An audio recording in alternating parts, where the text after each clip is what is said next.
এই ইউনিভার্সের ক্রিয়েশন থেকে আমরা যদি বিচার করতে থাকি, তো ইউনিভার্স ক্রিয়েট হলো যখন কোনো কিছু ছিল না। স্পেসকে ক্রিয়েট করা হলো, টাইমকে ক্রিয়েট করা হলো, তার সাথে সাথে এই বিশাল গ্যালাক্সিস এবং তার মধ্যে এই বিশাল প্ল্যানেটস, বিশাল স্টার্সকে ধীরে ধীরে ধীরে ধীরে সময়ের সঙ্গে ক্রিয়েট করা হলো। এবং মিরাকল এই জায়গাতে যে বিগ ব্যাং বলছে যখন কোনো কিছু ছিল না তখন সেই সৃষ্টিকর্তা সমস্ত কিছু ক্রিয়েট করলো। বিজ্ঞানও আজকে একমত এই বিগ ব্যাং থিওরির সঙ্গে। এই ইউনিভার্সে সব থেকে বড় মিরাকল যেটা হচ্ছে সেটা হচ্ছে যখন কোনো কিছু ছিল না, যখন কোনো কিছুর অস্তিত্ব ছিল না, তখন সব কিছু সৃষ্টি হলো ধীরে ধীরে সময়ের সাপেক্ষে। এটাই তো সব থেকে বড় মিরাকল, এটাই তো সব থেকে সেই গডের, সেই ক্রিয়েটারের এক্সিস্টেন্সকে মানুষের সামনে তুলে ধরে, যে যখন কোনো কিছু ছিল না তখন একটা ধূলিকণা নয়, তখন একটা জলকণা নয়, তখন একটা কোনো ছোট জিনিস নয়, তখন ধীরে ধীরে সময়ের সাথে সাথে এই বিশাল ইউনিভার্সকে ক্রিয়েট করা হলো। পৃথিবীর বুকে আমার মতে সব থেকে বড় মিরাকল হচ্ছে এই জায়গাটা, এই বিগ ব্যাং থিওরি, এই পয়েন্টটা। মানুষ পৃথিবীর বুকে সাধারণত কী করে? সে বিভিন্ন জিনিস তৈরি করে, লাইক মাটি থেকে সে মাটিকে পুড়িয়ে ইট তৈরি করে, সেই ইটকে আবার গাঁথুনির মাধ্যমে বড় বড় বাড়ি তৈরি করছে, বড় বড় বিল্ডিং তৈরি করছে। গাছকে কেটে মানুষ কাঠ পাচ্ছে, সেই কাঠ থেকে নানান আসবাবপত্র তৈরি করছে মানুষ পৃথিবীর বুকে। মানুষ ধান চাষ করছে, সেই ধান থেকে চাল হচ্ছে, সেই চাল থেকে চিড়ে মুড়ি কত কি তৈরি করা হচ্ছে এই পৃথিবীর বুকে। মানুষ যে জিনিসটা পৃথিবীর বুকে তৈরি করছে তার সোর্স হিসাবে কোনো না কোনো কিছু ছিল এই পৃথিবীর বুকে, কোনো না কিছু এক্সিস্ট করে, সেটা থেকে মানুষ তৈরি করছে। প্রথমে কোনো কিছু এক্সিস্টেন্স ছিল, সেই জায়গাটাকে ইউজ করে, সেই এনার্জিটাকে ইউজ করে কিন্তু মানুষ পৃথিবীর বুকে অন্যান্য সমস্ত কিছু তৈরি করছে। কিন্তু আল্লাহ, সেই সৃষ্টিকর্তা এমন এক ক্রিয়েটার, যখন কোনো কিছু ছিল না, সেই ক্রিয়েশনের আগে কোনো কিছু অস্তিত্বই ছিল না, সেই অস্তিত্বহীনকে অস্তিত্ব দেওয়ার মাধ্যমে যে কাজটি করেছে, এটাই হচ্ছে সব থেকে বড় মিরাকল এই পৃথিবীর বুকে। সেই বিগ ব্যাং থিওরি, সেই পয়েন্ট যেখান থেকে সমস্ত কিছু সৃষ্টি হয়েছে। এবং সায়েন্স বলছে সেই পয়েন্টটা এমন একটি পয়েন্ট যখন ভলিউম 0, ডেনসিটি ইনফাইনাইট ছিল।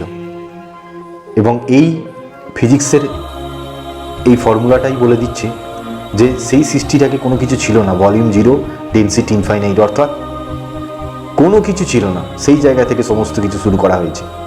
এবং as per the current scientific calculation, এই ইউনিভার্সে অলমোস্ট 250 বিলিয়ন গ্যালাক্সি রয়েছে, 250 বিলিয়ন গ্যালাক্সি। এবং আমরা যে মিল্কি ওয়ে গ্যালাক্সিতে থাকি বা মিল্কি ওয়ে গ্যালাক্সিতে আমরা বিলং করি, সেই গ্যালাক্সির মধ্যে শুধুমাত্র 350 বিলিয়ন স্টার রয়েছে।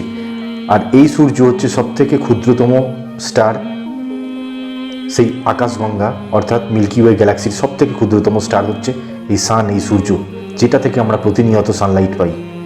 এদেরকে এমনভাবে তৈরি করা হয়েছে এবং এদের কক্ষপথ এমনভাবে ডিফাইন করা হয়েছে, এদের ভেলোসিটিকে, এদের স্পিডকে এমনভাবে ডিফাইন করা হয়েছে যে এরা প্রত্যেকে নিজ নিজ নির্দিষ্ট অরবিটের মধ্যে মুভ করছে অনবরত, এবং এত হারমোনিক ওয়েতে মুভ করছে, এত হারমোনিক ওয়েতে মুভ করছে, মানুষ একবারটি চিন্তা করলে পাগল হয়ে যাবে। এত বিশাল বিশাল ভলিউমের স্টার, এত বিশাল বিশাল ভলিউমের প্ল্যানেটস এত হারমোনিক ওয়েতে মুভ করছে, মানুষ একবার ভাবলে পাগল হয়ে যাবে।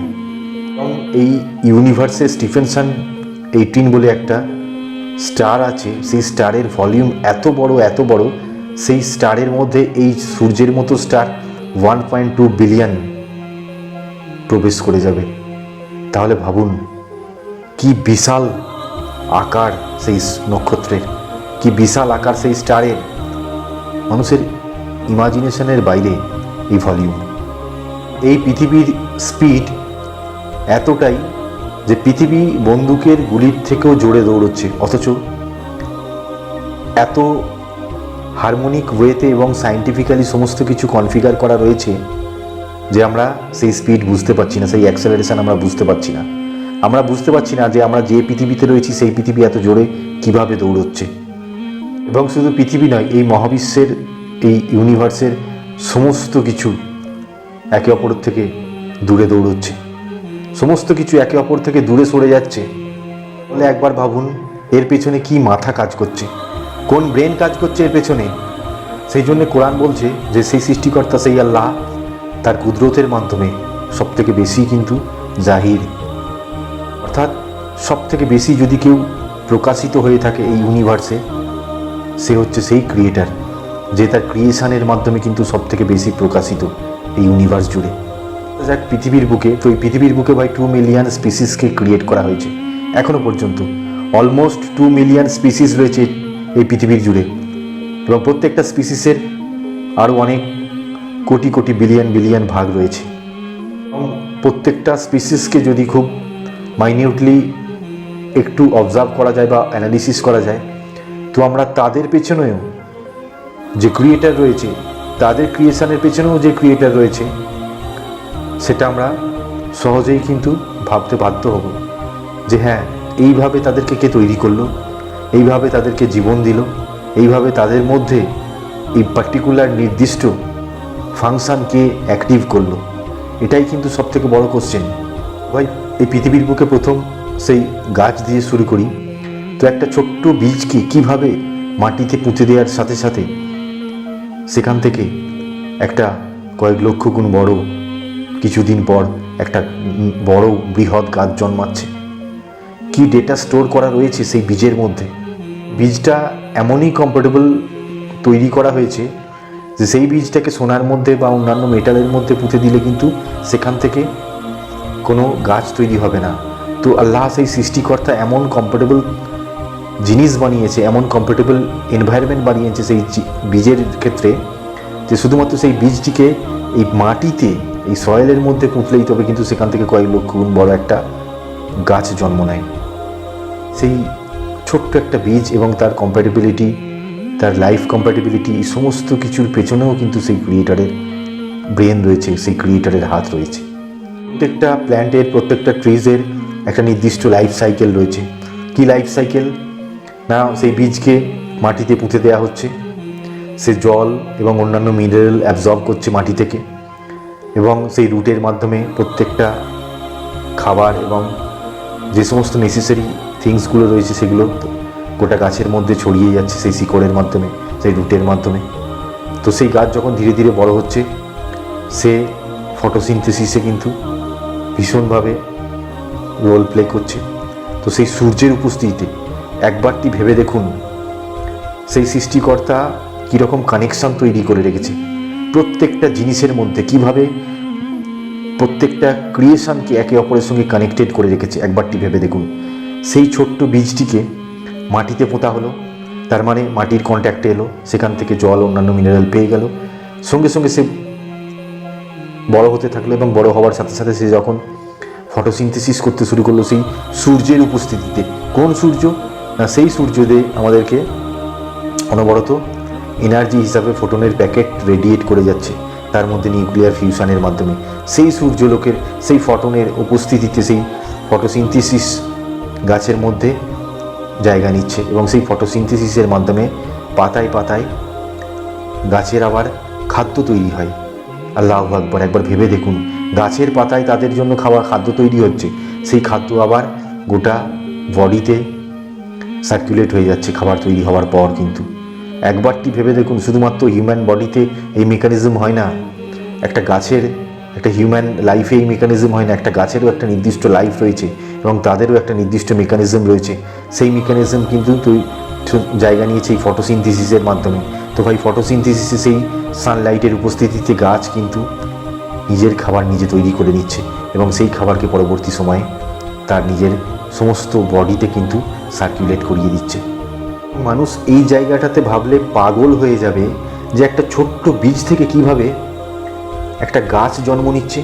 সে ধীরে ধীরে ধীরে ধীরে ধীরে একটা নির্দিষ্ট পাতা, নির্দিষ্ট আকারের পাতা, নির্দিষ্ট আকারের শাখা পোশাখা পাচ্ছে, আবার বড় হওয়ার সাথে সাথে সে ফুল পাচ্ছে, নির্দিষ্ট আকারের ফুল, নির্দিষ্ট আকারের ফল পাচ্ছে, তার ডালপালা তৈরি হচ্ছে, তার ব্রাঞ্চেস তৈরি হচ্ছে এবং সে বিশাল আকার ধারণ করছে। তো এই প্রত্যেকটা স্টেপ এক একটা মিরাকেল, সেই গডের মিরাকেল, সেই গডের অ্যালগরিদম এখানে ডিফাইন করা রয়েছে। কেউ এটাকে চেঞ্জ করতে পারবে না, পৃথিবীর বুকে কেউ চেঞ্জ করতে পারবে না, কারোর ক্ষমতাই নেই এই অ্যালগরিদম, এই কোডিংকে চেঞ্জ করবে, আল্লাহর কোডিংকে, আল্লাহর অ্যালগরিদমকে চেঞ্জ করবে পৃথিবীর বুকে, কারোর ক্ষমতা নেই।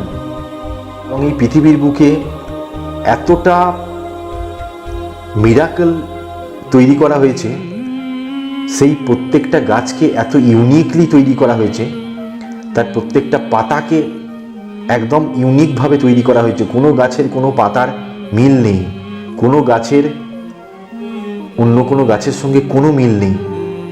এবং পৃথিবীর বুকে কোনো মানুষ কোনো বীজ পাবে না যে সেই বীজের সঙ্গে অন্য বীজের কোনো মিল রয়েছে, এরকম হতেই পারে না। তো সেই সৃষ্টিকর্তা কোন প্ল্যানের মাধ্যমে, কোন ব্রেনের মাধ্যমে এই ইউনিকনেস জিনিসটাকে তৈরি করেছে পৃথিবীর বুকে, যে কোনো গাছের মধ্যেও তার পাতা, ফুল, ফল তো অনেক দূরের কথা, তার স্ট্রাকচারাল ওয়েরও কোনো মিল নেই।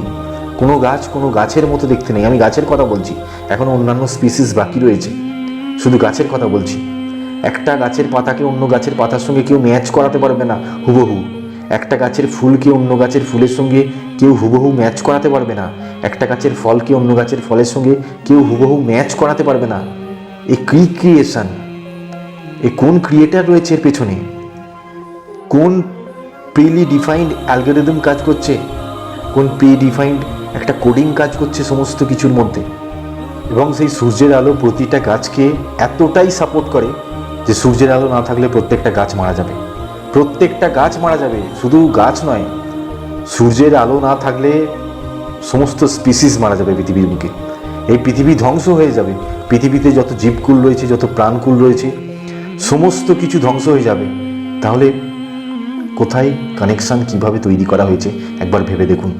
মানুষের জীবনের সঙ্গে সূর্যকে কিভাবে কানেক্টেড করা হয়েছে, শুধু মানুষের জীবন নয়, প্রত্যেকটা স্পিসিসের জীবনের সঙ্গে কিভাবে সূর্যকে কানেক্টেড করা হয়েছে। এবং সেই সূর্য এমন একটি সোর্স অফ এনার্জি যে 12 ঘন্টার জন্য দিন তৈরি করছে, আবার 12 ঘন্টার জন্য রাত তৈরি করছে। দিনের বেলা মানুষ কাজ করছে, নিজেদের জীবনের সমস্ত কিছু জোগাড় করছে, খাদ্য জোগাড় করছে, বস্ত্র জোগাড় করছে, অন্ন জোগাড় করছে, বাসস্থান জোগাড় করছে। আর রাত্রিবেলা মানুষ নিজের শরীরকে রেস্ট দিচ্ছে, সে বিশ্রামের মাধ্যমে, নিদ্রার মাধ্যমে। আবার ভোর হচ্ছে, আবার সে বেরিয়ে যাচ্ছে, আবার সেই সন্ধানে, খাদ্যের, বস্ত্র, অন্নের সন্ধানে, বাসস্থানের সন্ধানে সে বেরিয়ে যাচ্ছে। তো ভাই, এই সূর্য এতটাই এফেক্টিভ যে এই সূর্য না থাকলে সমস্ত কিছু সৃষ্টি শেষ হয়ে যেত, ধ্বংস হয়ে যেত। সমস্ত জীবকুল, প্রাণকুল এই সূর্য না থাকলে নিমেষে ধ্বংস হয়ে যেত। এবং আল্লাহ ছাড়া, সেই ক্রিয়েটার ছাড়া, সেই সৃষ্টিকর্তা ছাড়া এমন কোনো কি আর ক্রিয়েটার আছে যে সূর্য যদি সারা জীবন শুধু সূর্যের আলোই দিতে থাকে? এমন কোনো পৃথিবীর বুকে কোনো ক্রিয়েটার রয়েছে যে সেই জায়গায় রাতকে তৈরি করতে পারবে? বা এমন কোনো ক্রিয়েটার আছে এই পৃথিবীর বুকে যে কোনো সূর্য যদি কোনো জায়গায় অন্ধকার তৈরি করে তার ছায়ার মাধ্যমে, তাহলে সেই জায়গায় কি কেউ আলো আনতে পারবে? এইরকম কোনো মানুষ বা এইরকম কোনো অন্য ক্রিয়েটার কি এই পৃথিবীর বুকে রয়েছে? না, নেই। এটা আমাদেরকে সম্পূর্ণভাবে মেনে নিতে হবে।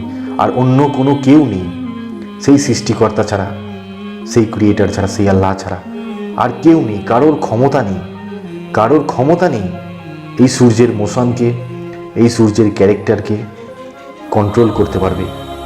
কারোর ক্ষমতা নেই এই পৃথিবীর বুকে। আরও যদি ফিরে আসি সেই গাছের মধ্যে, সেই উদ্ভিদের মধ্যে, সেই প্ল্যান্টের মধ্যে, তো ভাই সেই গাছের ফুলের এমনভাবে ডিজাইন করা হয়েছে, প্রত্যেকটা গাছের ফুলকে এমন স্মেল প্রদানের মাধ্যমে শুধু ডিজাইন নয়, তার সঙ্গে স্মেলকেও অ্যাড করা হয়েছে। এটা থেকে তো সেই ক্রিয়েটার নিজের অস্তিত্বকে জাহির করছে, নিজের এক্সিস্টেন্সকে মানুষের সামনে প্রকাশিত করছে যে দেখো, আমি শুধু ফুল তৈরি করিনি, আমি শুধু বিভিন্ন কালারের, বিভিন্ন আকারের, বিভিন্ন ডিজাইনের আমি শুধু ফুল তৈরি করিনি, সেই ফুলের মধ্যেও আবার আমি সুগন্ধি দিয়েছি। আল্লাহু আকবার। সেই ফুলের মধ্যে সুগন্ধি দেওয়া হয়েছে, এবং কোনো ফুলের সুগন্ধি বা কোনো ফুলের স্ট্রাকচার বা কোনো ফুলের আকার আকৃতি কোনো ফুলের সঙ্গে ম্যাচ করবে না, কোনো ফুলের সুগন্ধির সঙ্গে ম্যাচ করবে না। এটার থেকে আর কি মিরাকেল হতে পারে এই পৃথিবীর বুকে বড়? গাছের যে সমস্ত ফ্রুটগুলো হয়, গাছ থেকে যে সমস্ত ফ্রুটগুলো পাওয়া যায়, ফ্রুট অবশ্যই সমস্ত ফ্রুটই গাছ থেকে পাওয়া যায়, কিন্তু সেই ফ্রুটগুলোর কথা ভেবে দেখুন, তার এক সময় কাঁচা রয়েছে এবং তার টেস্ট হচ্ছে টক, না মিষ্টি না নোনতা, তার টেস্ট টক। এবং প্রত্যেকটা ফলের এমন আকার, এমন শেপ দেওয়া হয়েছে যে কোনো ফল কোনো ফলের সঙ্গে ম্যাচ করতে পারবে না, কিছুতেই পারবে না। সে হাজার রকমের এক্সপেরিমেন্ট করে ফেলুক, কিছুতেই সম্ভব নয় কোনো গাছের ফল অন্য ফলের মতো এক্স্যাক্টলি তৈরি করা। তো আল্লাহ সেই সবার মধ্যে একটা ইউনিক ফিচার, ইউনিক ক্যারেক্টার দেওয়ার মাধ্যমে সব কিছু সৃষ্টি করেছে। সেই ফল যখন কাঁচা থাকে একটি নির্দিষ্ট সময় পর্যন্ত টক হয়, টক, তাহলে কে রয়েছে এর পিছনে? কে রয়েছে যে সেই সময়কাল যখন অতিক্রম হয়ে যাবে তখন সেই ফল আবার মিষ্টি ফলে পরিণত হবে? ভাই, মাটির মধ্যে চিনি রয়েছে, তাহলে মিষ্টি কোথা থেকে এলো? এর থেকে বড় মিরাকেল মানুষ কেন ভাবার চেষ্টা করছে না? এই ছোট্ট ছোট্ট জিনিসগুলোকে ধরে মানুষ কেন সেই সৃষ্টিকর্তার দিকে এগোতে পারছে না? সেই সৃষ্টিকর্তার সামনে মাথা নত কেন করতে পারছে না এই ছোট ছোট জিনিসগুলোকে ক্লোজলি মনিটর করার মাধ্যমে? তো ভাই, সেই ফলকে কে সেই শক্তি প্রদান করলো? সেই টক ফল, যে ফলকে আমরা সাধারণত দাঁতে কাটতে পারি না, সেই ফলকে একটি সময় অতিক্রান্ত হওয়ার পর আবার তাকে বড় ফলের প্রদানের মাধ্যমে, তার স্বাদ চেঞ্জ করার মাধ্যমে তাকে মানুষের সামনে তুলে ধরলো। এবং বহু ফল রয়েছে যার স্বাদ মিষ্টি, চিনির থেকেও বেশি মিষ্টি, গুড়ের থেকেও বেশি মিষ্টি। তাহলে এর পেছনে কোনো মিরাকেল নেই, এর পেছনে কোনো ক্রিয়েটার নেই যে একটা কাঁচা টক ফলকে কিছু সময় অতিক্রম হওয়ার পর তাকে পাকা মিষ্টি ফলে পরিণত করে দিল? কোন শক্তি কাজ করছে এর পেছনে? মানুষ কোনোদিন ভাববে না? একটি গাছকে শুধুমাত্র ফুল ফল প্রদান নয়, সেই গাছটিকে মানব জীবনের ক্ষেত্রে আরও বহু ক্ষেত্রে ব্যাপকভাবে কাজে লাগানো হচ্ছে। লাইক সেই গাছ অক্সিজেন জেনারেট করছে, অক্সিজেন ক্রিয়েট করছে, এবং সেই অক্সিজেন আমরা গ্রহণের মাধ্যমে কিন্তু বেঁচে রয়েছি। তো ভাই, এই অক্সিজেন না থাকলে সমস্ত মানুষ মারা যেত এক সময়, সমস্ত মানুষ। সেই অক্সিজেনকে হিউম্যান বডিতে এতটাই এসেন্সিয়াল করে তৈরি করা হয়েছে যে সেই অক্সিজেনের যদি বিন্দুমাত্র ঘাটতি হয় শরীরে, মানুষ মারা যাবে, মানুষ মারা যাবে। শুধুমাত্র মানুষ নয়, সেই অক্সিজেনকে ব্যবহার করার মাধ্যমে, গ্রহণ করার মাধ্যমে সমস্ত প্রাণীকুল বেঁচে রয়েছে, সমস্ত প্রাণীকুল বেঁচে রয়েছে। এই গাছ থেকে আমরা পাতা, ফুল, ফল সমস্ত কিছু পাচ্ছি, যেগুলো মানুষকে বাঁচিয়ে রাখার ক্ষেত্রে বেশি বেশি সাহায্য করে। অক্সিজেন তো প্রাইমারি জিনিস, অক্সিজেন তো প্রাইমারি একটা প্রয়োজনীয় জিনিস, যেটা না পেলে, যেটা না গ্রহণ করলে মানুষ মারা যাবে। এবং সেটা শুধুমাত্র গাছ থেকেই জেনারেট হয়, উদ্ভিদই একমাত্র, প্ল্যান্টই একমাত্র সেটাকে জেনারেট করতে পারে পৃথিবীর বুকে, আর কেউ তৈরি করতে পারে না ন্যাচারালি। এই পৃথিবীর বুকে অক্সিজেন শুধুমাত্র গাছ তৈরি করতে পারে, আর কারোর ক্ষমতা নেই যে ন্যাচারালি অক্সিজেন তৈরি করবে এই পৃথিবীর বুকে। গাছকে ব্যবহার করে মানুষ কত দামি দামি কাঠ জোগাড় করছে, সেই কাঠ থেকে বিভিন্ন আসবাবপত্র, সমস্ত কিছু তার ঘরের মেটেরিয়ালস তারা তৈরি করছে। এগুলো তো গেল, এগুলো তো প্রাইমারি জিনিস, কিন্তু সেকেন্ডারি কিছু পার্ট রয়েছে, যেমন গাছ নিজের শিকড়ের মাধ্যমে সেই জায়গার মাটিটাকে ধরে রাখে। আদারওয়াইজ বৃষ্টির সময় আমরা সাধারণত দেখি যে যখন প্লাবন আসে বা মুষলধারে যখন বৃষ্টি হয়, তখন কিন্তু কোনো পার্টিকুলার কোনো জায়গার ভাঙন শুরু হয় এবং সেখান থেকে মাটিগুলো ধুয়ে ধুয়ে ধুয়ে ধুয়ে ক্রমাগত বেরিয়ে যায় এবং সেই জায়গায় প্রচণ্ড চাপ তৈরি হয় এবং অবশেষে কিন্তু ভাঙন আমরা দেখতে পাই। তো গাছ এমন একটা প্রাণ, গাছ এমন একটা জীবন, যেটা কিন্তু সেই জায়গায়, যেই জায়গাতে ও জন্ম নেয়, সেই জায়গার মাটিটাকে ধরে রাখে, সেই জায়গার মাটিটাকে ধরে রাখে এবং কোনো প্রকারেই সে তার গোড়ার মাটি হারাতে চায় না, কোনো প্রকারে না। এছাড়া প্রত্যেকটা গাছেরই একটা নির্দিষ্ট লাইফ সাইকেল রয়েছে। কিছুদিন পর তার সমস্ত পাতা শুকিয়ে ঝরে পড়ে যায়, আবার সেই সূর্যালোকের উপস্থিতিতে ফটোসিনথেসিস শুরু হয় এবং তার মাধ্যমে আবার নতুন করে ডালপালা, নতুন করে পাতা আবার জন্ম নেয়, আবার তৈরি হয়।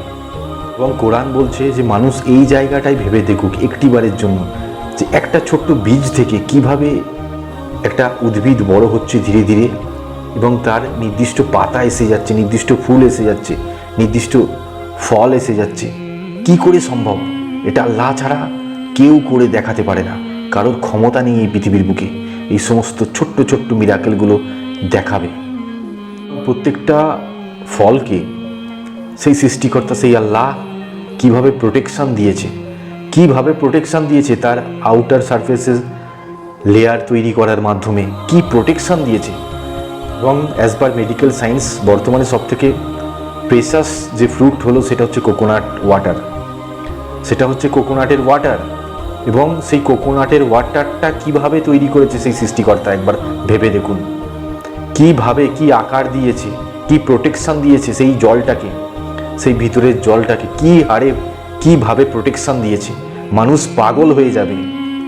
কতগুলো লেয়ার তৈরি করার মাধ্যমে একটা শক্ত লেয়ার, তার ভিতরে জলটাকে রাখা হয়েছে। তাহলে ভেবে দেখুন সেই জলটার মূল্য কত। এবং মেডিকেল সায়েন্স তো সেটাই বলছে যে সব থেকে মূল্যবান হচ্ছে সমস্ত ব্যাধির ক্ষেত্রে, শুধু একরকম ব্যাধি নয়, সমস্ত রকমের ব্যাধির ক্ষেত্রে, বিশেষ করে লিভার ডিজিজের ক্ষেত্রে সব থেকে উত্তম ওষুধ হচ্ছে ডাবের জল। এবং সেই ডাবের জলকে, সেই ফ্রুটকে আল্লাহ কতটা প্রোটেকশান দিয়েছে, কতটা প্রোটেকশান। আপেল, কলা, বেদানা, নাশপাতি, আনারস, তরমুজ, এগুলো তো রয়েছে, এগুলো তো রয়েছে। এদের গঠন, এদের আকার, এদের ইন্টারনাল পার্টস, ইন্টারনাল স্ট্রাকচার, এই সমস্ত ফ্রুটের ইন্টারনাল সমস্ত কিছু স্ট্রাকচার ভেবে মানুষ পাগল হচ্ছে না কেন? যে কোন ক্রিয়েটার রয়েছে এর পেছনে, কোন প্ল্যান রয়েছে, এবং সেই ক্রিয়েটার তার ক্রিয়েশনকে কোন লেভেলে নিয়ে গেছে, কোন লেভেলে নিয়ে গেছে মানুষ কি কোনোদিন ভাববে না? এবং এতটাই হারমোনিক ওয়েতে এই সমস্ত কিছু তৈরি হয়, মানুষ কল্পনা করতে পারবে না, কল্পনা করতে পারবে না। এবং এতটাই একটা কন্টিনিউয়াস সিস্টেমকে ডিফাইন করা হয়েছে এর মধ্যে যে এই ক্রিয়েশন থামে না, থামে না, এটা কন্টিনিউ করতে থাকে এবং সাইক্লিক ওয়েতে হতেই থাকে, হতেই থাকে। প্রত্যেকটা গাছে, প্রত্যেকটা ফল, সে বছরে দুবার হোক বা একবার হোক, প্রত্যেকটা গাছে ফুল, সেটা বছরে দুবার হোক বা একবার হোক, কিন্তু সাইক্লিক ওয়েতে হতেই থাকে, হতেই থাকে। তো কোন অ্যালগরিদম এর মধ্যে ইনপুট করা রয়েছে, কোন প্রোটোকল এখানে ইনপুট করা রয়েছে এই ক্রিয়েশনের পেছনে, মানুষ ভাববে না। তো ভাই এবার আসা যাক human creation, human life, human বডির মধ্যে কি মিরাকেল চলছে সেগুলোও দেখা যাক। হিউম্যান ক্রিয়েশনের পেছনে, হিউম্যান গঠনের পেছনে আল্লাহ কোন মিরাকেলকে লুকিয়ে রেখেছেন, সেটাই হচ্ছে সবথেকে বড় কোশ্চেন। আমি পার্সোনালি মনে করি যে এই পৃথিবীর বুকে সবথেকে কমপ্লেক্স ক্রিয়েশন হচ্ছে হিউম্যান বডি, সবথেকে কমপ্লেক্স ক্রিয়েশন। কমপ্লেক্স ক্রিয়েশনের মতো আর কোনো ক্রিয়েশন হয় না এই পৃথিবীর বুকে, কোনো ক্রিয়েশন হয় না। মানুষ ভাবতেই পারে না যে এই কমপ্লেক্স ক্রিয়েশনকে সে নিজের শরীরের মধ্যে জায়গা দেওয়ার মাধ্যমে কিভাবে বেঁচে রয়েছে, কিভাবে বেঁচে রয়েছে। একটা মাতৃগর্ভে একটা স্পার্ম ওভামের ফার্টিলাইজেশনের মাধ্যমে ভেবে দেখুন, যে স্পার্মকে চোখে দেখা যায় না, যে ওভামকে চোখে দেখা যায় না, দেখতে গেলে কি লাগে? মাইক্রোস্কোপিক যন্ত্র লাগে, মাইক্রোস্কোপ মেশিন লাগে। সেই মাইক্রোস্কোপের মাধ্যমে ছাড়া স্পার্মকে খালি চোখে দেখা যায় না, ওভামকে খালি চোখে দেখা যায় না। সেই জায়গায় দাঁড়িয়ে এই স্পার্ম এবং ওভামের ফার্টিলাইজেশনের মাধ্যমে একটা মানুষকে ক্রিয়েট করে ফেলছে আল্লাহ মাতৃগর্ভে, মানুষকে ক্রিয়েট করছে। শুধুমাত্র মানুষের পেটেই মানুষ হচ্ছে, মানুষের পেটে কুকুর বা গরু হচ্ছে না, বা গরুর পেটে মানুষ হচ্ছে না। তো একটা সাইক্লিক অর্ডারে, একটা হারমোনিক অর্ডারে কিভাবে সমস্ত কিছু ডিফাইন করা হয়েছে, কিভাবে ডিফাইন করা হয়েছে যে একটা মাতৃগর্ভে একটা অতি ক্ষুদ্র নগণ্য স্পার্ম থেকে অতি ক্ষুদ্র নগণ্য ওভামের ফার্টিলাইজেশনের মাধ্যমে একটা বড় বাচ্চা জন্ম নিচ্ছে মায়ের পেটে। এবং সেটা 10 মাস থাকার পর সে যখন এই পৃথিবীর বুকে পা রাখছে, তারও যে সমস্ত ফিজিক্যাল গ্রোথগুলো হচ্ছে, যে সমস্ত মেন্টাল গ্রোথগুলো হচ্ছে, সেগুলো যদি মানুষ ভাবতে থাকে, মানুষ পাগল হয়ে যাবে, পাগল হয়ে যাবে। মানুষ চিল্লে উঠে বলবে যে কে রয়েছো এর পেছনে, কে রয়েছো? এই গর্ভে যখন ফার্টিলাইজেশন হয় তখন ওই একটা সেল থেকে কিভাবে ডিভিশন হয়, এবং কে করাচ্ছে এই ডিভিশন, কে করাচ্ছে, প্ল্যানার রয়েছে, কোন ক্রিয়েটার রয়েছে এর পেছনে, যে একটা সেল থেকে ক্রমাগত ডিভিশনের মাধ্যমে সেই ডিভিশন একটা নির্দিষ্ট আকার নিচ্ছে। কিসের আকার? না মানুষের আকার নিচ্ছে। আল্লাহু আকবার! কে রয়েছে এর পেছনে? সেলগুলো ক্রমাগত ডিভাইড হতে হতে হতে হতে একটা নির্দিষ্ট আকার নিয়ে নিচ্ছে। ডিভিশন মানে কি? ভাঙা। তো ভাঙা জিনিসটা থেকে তো ডিসঅর্ডার তৈরি হয়। কিন্তু কোন ক্রিয়েটারের পেছনে লুকিয়ে রয়েছে যে সেই ডিসঅর্ডার থেকে অর্ডার তৈরি হচ্ছে? সেই ডিভিশন থেকে ডিসঅর্ডার তৈরি না হয়ে সেই ডিভিশন থেকে অর্ডার তৈরি হচ্ছে, এবং একটি নির্দিষ্ট অর্ডারের নির্দিষ্ট আকারের একটা বাচ্চা, একটা সন্তান বা একটা কন্যা সন্তান, একটা শিশু জন্ম নিচ্ছে মায়ের গর্ভে, এবং সেই জায়গা থেকে আবার তার শরীরের গ্রোথ হচ্ছে। ভাই, হাতের নখ কোথায় ছিল? নখটা তো ওই সেলের মধ্যে পড়ে না। প্রথমে যে সেল তৈরি হয়েছে মায়ের গর্ভে, সেই সেলের মধ্যে নখের অস্তিত্ব কোথায় এলো? সেই সেলের মধ্যে মাথার চুলের অস্তিত্ব কোথা থেকে এলো? সেই সেল থেকে এই চোখে যে লেন্স রয়েছে, এই লেন্সের উৎপত্তি। লেন্সও ওয়ান কাইন্ড অফ সেল। এই ডিফারেন্ট কাইন্ড অফ সেল কোথা থেকে এলো? সেই একটি সেল থেকে মায়ের গর্ভে। কোথা থেকে এলো এই দাঁত? কোথা থেকে এলো? ভাবা যায়? মানুষ পাগল হয়ে যাবে। তার সত্ত্বেও মানুষ পথভ্রষ্ট। হিউম্যান বডিকে সেই সৃষ্টিকর্তা এতটাই হারমোনিক ওয়েতে ডিফাইন করেছে, মানুষ পাগল হয়ে যাবে। মানুষ তো জন্ম নিলে, পৃথিবীর বুকে পদার্পণ করলে মাতৃগর্ভ থেকে, মানুষ তো খাবার জন্য হা হা করে মানুষ খাবার জন্য। কিন্তু সেই গর্ভাবস্থায় যখন সেই শিশু থাকছে, সেই সন্তান থাকছে, তখন কিন্তু সেই মায়ের গর্ভে প্লাজেন্টা রয়েছে। সেই প্লাজেন্টা থেকেই কিন্তু সে খাদ্যরস অ্যাবজর্ব করে বেঁচে থাকছে এই 10টা মাস। ভাবুন, সেই আকারকে, সেই সৃষ্টিকে কে গাইড করছে মাতৃগর্ভে? কে পথ দেখাচ্ছে? বেঁচে থাকার পথ দেখাচ্ছে। মানুষের চোখে এক ছিটে বালি পড়ে গেলে, এক ছিটে ধুলো পড়ে গেলে মনে হয় যে মানুষের চোখে পাহাড় পড়ে গেছে। বিশেষ করে যারা বাইক চালায় তারা বুঝতে পারবেন যে চোখের মধ্যে কোনো কিছু একটা পোকা বা এক অতি ক্ষুদ্রতম একটা বালির কণাও যদি পড়ে যায়, মানুষ ভাবতে থাকে যে আমার চোখে হয়তো গোটা পাহাড় এসে পড়ে গেল। এতটাই পেনফুল, এতটাই ডিসকমফোর্ট লাগে ওই সময়টাতে। কিন্তু মানুষ মাতৃগর্ভে 10 মাস কী করে সেই অন্ধকারের মধ্যে থাকে? কি করে থাকে? কে সেই শক্তি যে সেই মাতৃগর্ভে তাকে রাস্তা দেখায়, বেঁচে থাকার রাস্তা দেখায়, পৃথিবীর বুকে আলো জ্বালার রাস্তা দেখায়? কোন শক্তি রয়েছে সে মাতৃগর্ভে তাকে নিশ্চুপ করে রাখে, তাকে শান্ত করে রাখে, তাকে পথ দেখায়? কোন শক্তি? সেই শিশু যখন এই পৃথিবীর বুকে পদার্পণ করবে, তখন তার শরীরে তৈরি হয়ে গেছে লাংস, তার শরীরে তৈরি হয়ে গেছে হার্ট, তার শরীরে তৈরি হয়ে গেছে কিডনি, তার শরীরে তৈরি হয়ে গেছে central nervous system, brain, liver, সমস্ত কিছু, স্টোমাক, সব কিছু, এভরিথিং। 206টা বোন, স্কিনস, তার লেয়ার, সমস্ত কিছু তৈরি হয়ে গেছে। এবং এতটাই হারমোনিক ওয়েতে তৈরি করা হয়েছে যে প্রত্যেকটা অর্গানের ফাংশান কিন্তু কেউ ওয়ার্ক করতে পারবে না। অর্থাৎ হার্টের ফাংশান কিন্তু লিভার করতে পারবে না, বা লিভারের ফাংশান কিন্তু হার্ট করতে পারবে না। প্রত্যেকটা অর্গানের ফাংশান কিন্তু সেই সৃষ্টিকর্তা, সেই ক্রিয়েটার আলাদাভাবে ডিফাইন করেছে।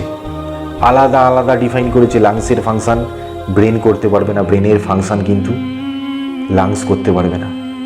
তো কোন ব্রেন কাজ করেছে যে প্রত্যেকটা অর্গানের ফাংশানকে আলাদা ডিফাইনলি সিঙ্ক করা হয়েছে আমাদের হিউম্যান বডিতে যে হার্ট রয়েছে, সেই হার্ট প্রত্যেক দিন, অর্থাৎ প্রত্যেক 24 ঘন্টায় 1 লক্ষ বার পাম্প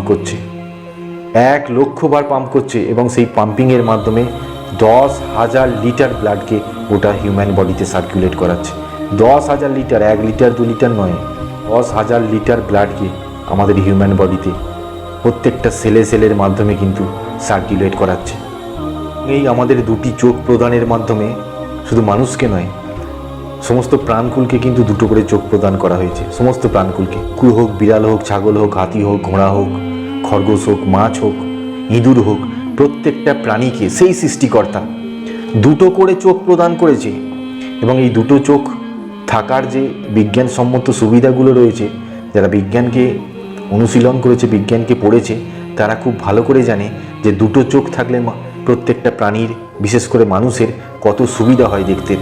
দূরের জিনিসকে দেখতে যতটা সুবিধা হয় তার থেকে বেশি সুবিধা হয় কিন্তু কাছের জিনিসকে স্পষ্টভাবে দেখতে। এবং কতটা ভারসাম্য তৈরি করা হয়েছে দেখার ক্ষেত্রে এই দুটো চোখ তৈরির মাধ্যমে হিউম্যান বডি তথা সমগ্র প্রাণকুলের মধ্যে।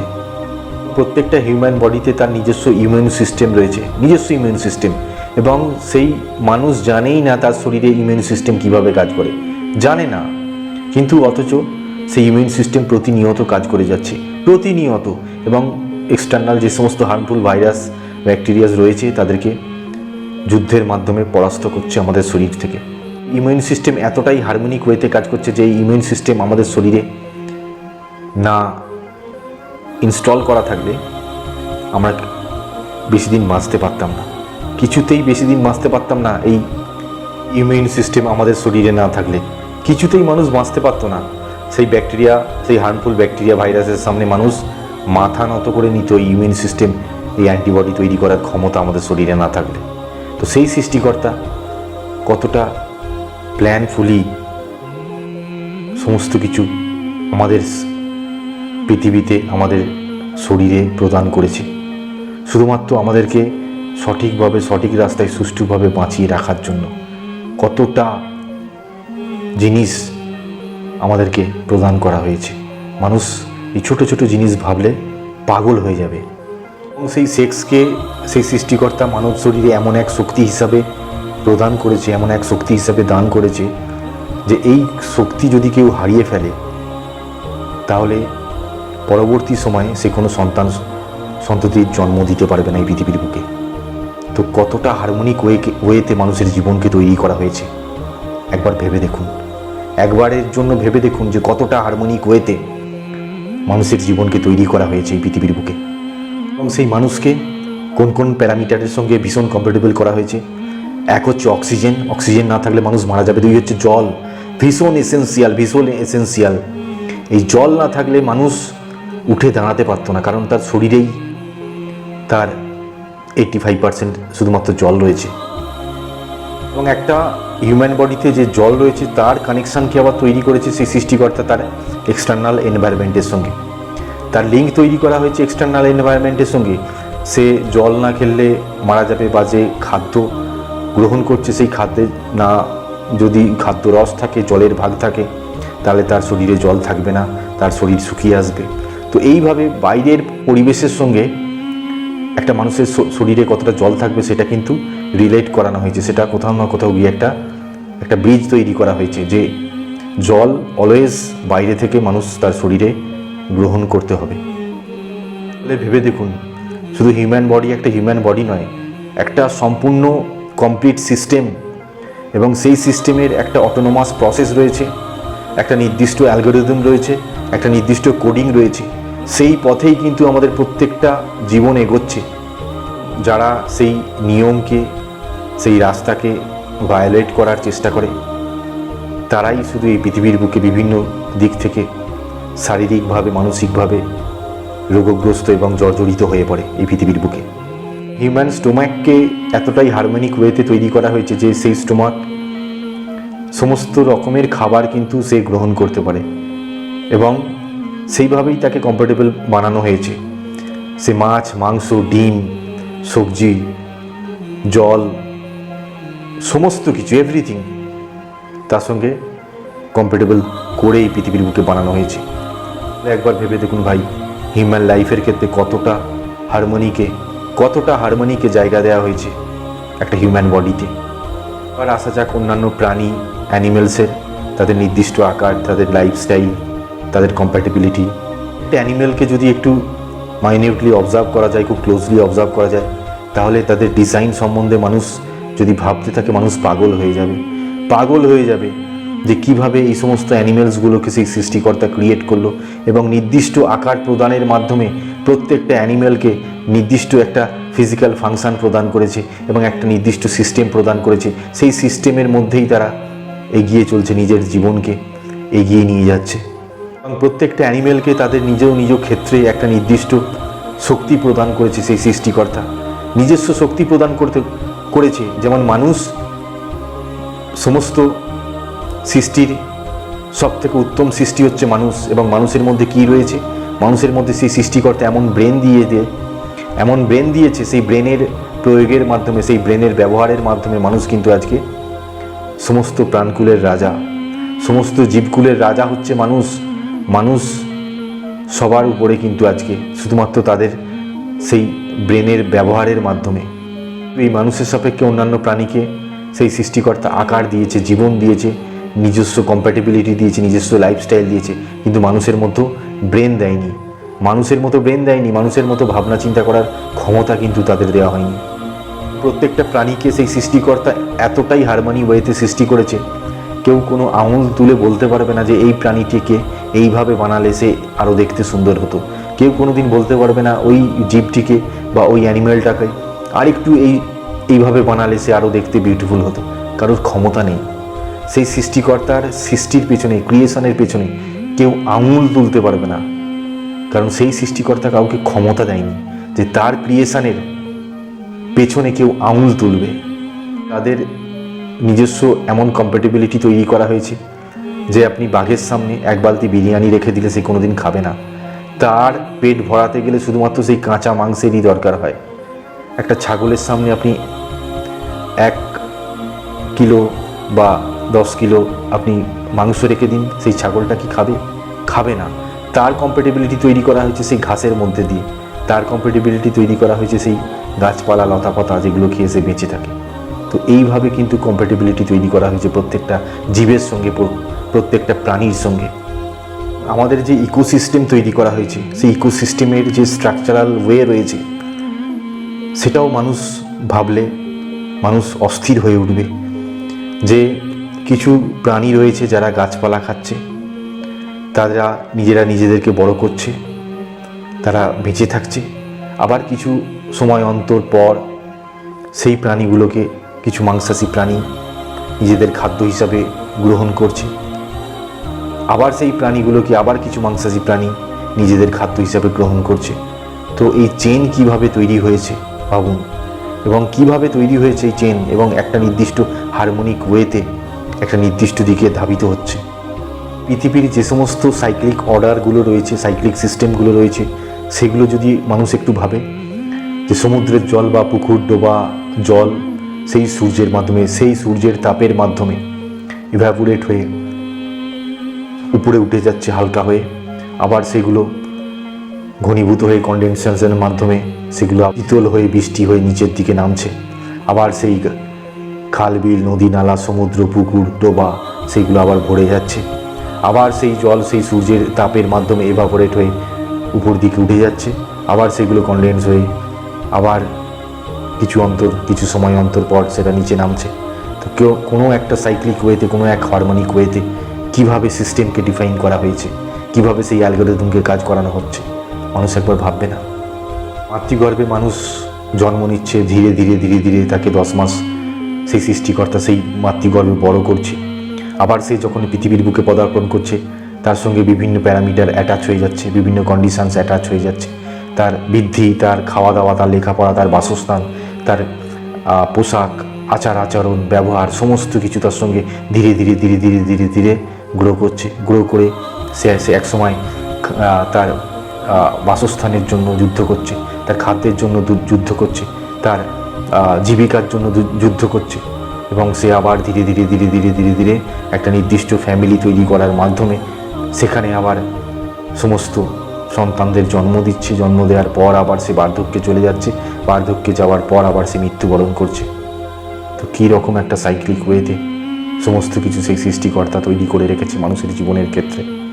ভাই, আমরা যদি সাধারণ বুদ্ধি ব্যবহার করে, সাধারণ চিন্তাকে ব্যবহার করে একটু ভাবার চেষ্টা করি যে পৃথিবীর বুকে গোটা ইউনিভার্স জুড়ে এত কিছু তো ঘটে যাচ্ছে, কে রয়েছে, কোন মাথা রয়েছে, কোন মাথা ছাড়া, কোনো চিন্তা ছাড়া, কোনো ভাবনা ছাড়া কি সমস্ত কিছু এমনি হয়ে যাচ্ছে?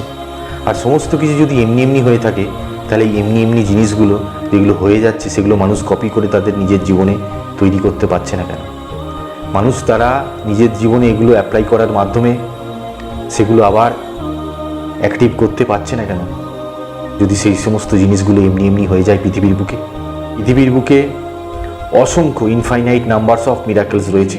এবং আল্লাহ কোরআনের মধ্যে বলছে যে এই পৃথিবীর সমস্ত জলকণা, এই পৃথিবীর সমস্ত ধুলোকণা কে ব্যবহার করার মাধ্যমে যদি পেনের কালি তৈরি করা হয় এবং সেই পেনের কালি দিয়ে যদি আমার গুণগান লেখা হয়, তাহলেও কেউ তার নিজস্ব জীবন দিয়ে সারা জীবন ব্যবহার করার মাধ্যমে সেই সৃষ্টিকর্তা সেই আল্লাহর গুণগান লিখতে পারবে না।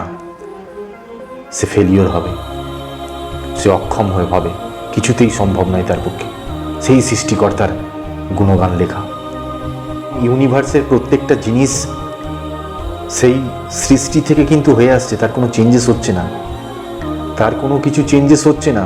যে সমস্ত ন্যাচারাল ফেনোমেননগুলো রয়েছে, ন্যাচারাল মিরাকেলগুলো রয়েছে made by God almighty creator Allah, তার কোনো রকম কোনো চেঞ্জ আপনি দেখতে পাবেন না পৃথিবী জুড়ে কোনো জায়গায়। চেঞ্জ কোথায় দেখতে পাবেন? চেঞ্জ মানুষের চিন্তায় চেঞ্জ, মানুষের পোশাকে, মানুষের খাবারে, মানুষের টেস্টে চেঞ্জ হয়েছে, মানুষের জীবনযাপনে চেঞ্জ হয়েছে। কিন্তু আল্লাহর দ্বারা নিয়ন্ত্রিত সিস্টেমের আপনি কোনো জায়গায় এই পৃথিবীর আপনি চেঞ্জ দেখতে পাবেন না। চেঞ্জ যে হচ্ছে না এটাও কিন্তু প্রত্যক্ষ এবং পরোক্ষভাবে এটা আমাদেরকে প্রুফ দেয় যে ক্রিয়েটার আমাদের একজনই, ক্রিয়েটার আমাদের একজনই। যদি মাল্টিপল ক্রিয়েটার থাকতো তাহলেও সেখানে আমরা কোনো চেঞ্জ দেখতে পারতাম বা চেঞ্জ হওয়ার একটা চান্সেস থাকতো। যেহেতু এগুলো কনস্ট্যান্ট রয়েছে, তাই ক্রিয়েটার আমাদের একজনই, সেই একজনই আমাদের ক্রিয়েটার, এটাতে আমাদের সবাইকে বিশ্বাস করতে হবে। এবং ভীষণ লজিক্যালি, ভীষণ সায়েন্টিফিক্যালি এটা যে আমাদের ক্রিয়েটার সেই একজনই, সেই একজন থাকা জন্যই, সেই একজনের অবস্থানের জন্যই, সেই একজনের এক্সিস্টেন্সের জন্যই কিন্তু আজকে সমস্ত কিছু কনস্ট্যান্ট রয়েছে পৃথিবীর বুকে। প্রত্যেকটা সিস্টেম এত স্মুথলি এবং হারমোনিক ওয়েতে রান করছে, কোনো অন্ধ মানুষও যদি এগুলো শোনে না, সে বলতে বাধ্য হবে যে কোন ক্রিয়েটার এই সমস্ত কিছুর পেছনে লুকিয়ে রয়েছে, কোন সৃষ্টিকর্তা, কোন প্ল্যানার, কোন ম্যাজিশিয়ান এই সমস্ত ক্রিয়েশনের পেছনে লুকিয়ে রয়েছে। একটা অন্ধও শোনার পর বলতে বাধ্য হবে।